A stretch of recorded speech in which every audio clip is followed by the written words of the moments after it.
Après, donc, de manière plus générale, il y a pas mal de recrutement, surtout quand on vient de l'étranger, qui se fait par courriel avec le professeur. Et donc là, déjà, j'en reçois pas mal de demandes comme ça. Quelque chose que je fais déjà super attention, c'est déjà l'étudiant, est-ce qu'il a fait un email personnalisé pour le professeur qui montre son intérêt pour ce groupe de recherche et ce professeur-là, et pas simplement faire un courriel générique qui est envoyé à 10, 20, 30, 50 professeurs différents.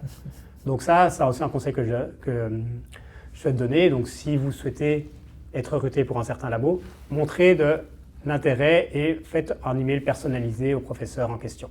Montrez que vous savez de quoi fait sa recherche.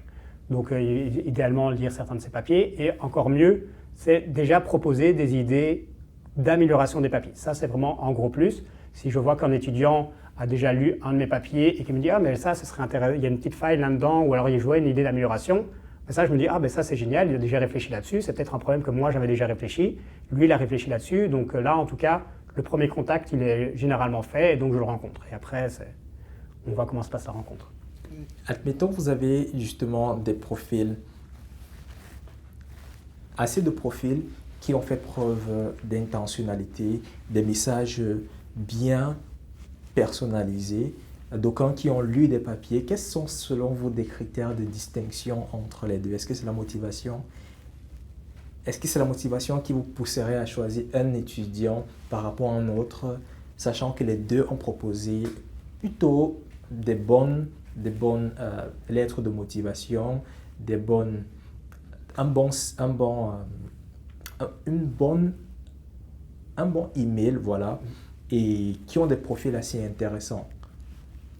Tous ces étudiants, quels sont selon vous ces autres critères qui vous permettraient de distinguer les deux? Vous dire, j'irais plutôt accorder l'opportunité à celui-ci par rapport à notre étudiant.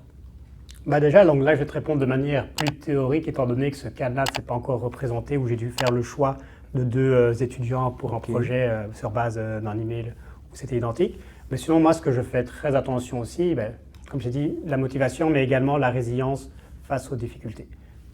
Ça, c'est quelque chose qui peut être difficile à juger au moment même de l'entrevue. Par contre, ce que je peux facilement voir, c'est aussi l'implication de l'étudiant dans des projets intérieurs. Est-ce que c'est un étudiant qui s'est impliqué dans pas mal d'activités à côté, faire du bénévolat? Est-ce qu'il s'est impliqué dans des sociétés de son école ou autre? Ou alors est-ce qu'il a, entre guillemets, suivi ses études de manière passive?